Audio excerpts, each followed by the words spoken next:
arrest you because you're being very uncooperative. I said, well, you're going to have to arrest me because I'm going in there, and I'm telling you right now, I don't see none of y'all in there. Y'all are standing with snipers, and y'all are far away. If y'all don't go in there, I'm going in there.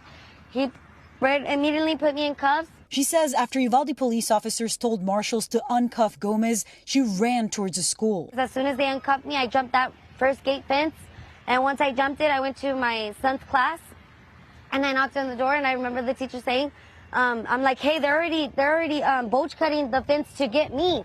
She's like, you think we have time to get out? I said, y'all have time. I'm going to run for my other son.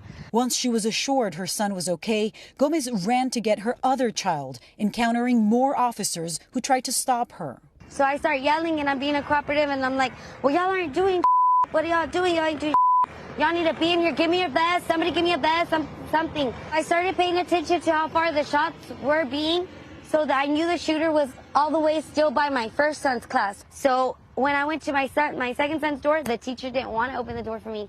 So that's when they started escorting me out. And as I see that they're opening my son's door, I go run for my son, and I get him. With both of her kids out safe, Gomez still can't shake the thought of those who didn't make it. While you were inside the school, did you see officers there was inside not one the school? Officer inside the school when I ran to my second son's class. There was not one officer.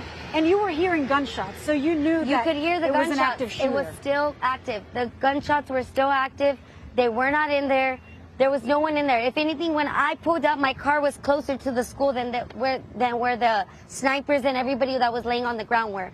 When you heard that it took law enforcement 75 minutes before they went in and stopped the shooter, what was your thinking, having been inside the school yourself? I don't know. I was just thinking that they could have saved many more lives. They could have gone into that classroom, and maybe 2 or 3 would have been gone, but they could have saved the whole class. They could have done something. Gone through the window, sniped them through the window. I mean, something, but nothing was being done. If anything, they were being more aggressive on us parents that were willing to go in there. And like I told one of the officers, I don't need you to protect me. Get away from me. I don't need your protection. If anything, I need you to go in there with me to go protect my kids. And if anything, they were being more aggressive on us. They were more pertained on keeping us back than getting into that school. You know, this is